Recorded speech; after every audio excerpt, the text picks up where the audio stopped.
என்ன நாங்க பெருசா கேட்டுட்டோம்?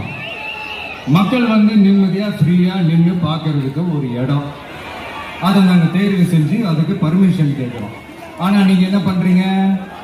அந்த இடத்தையெல்லாம் விட்டுட்டு நெருக்கடியோட, மக்கள் நெருக்கடியோட எங்கெல்லாம் நிற்பாங்களோ அந்த இடமா பார்த்து செலக்ட் பண்ணி தெரியும். உங்க எண்ணம் தான் என்ன சார்? நான் அவங்கள பார்க்க கூடாது, அவங்களோட பேசக்கூடாது, அவங்க குறைகளை கேட்க கூடாது, அவங்களுக்காக குரல் கொடுக்க கூடாது, என்னதான் சார் உங்க எண்ணம்?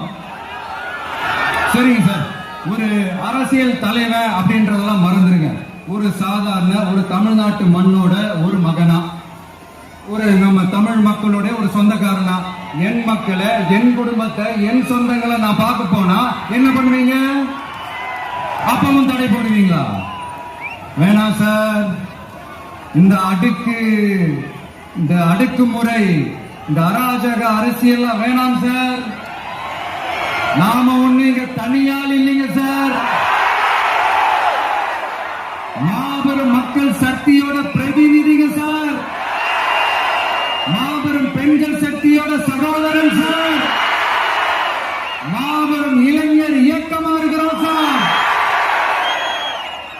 மறுபடியும் சொல்றேன், 2026 2 பேருக்கு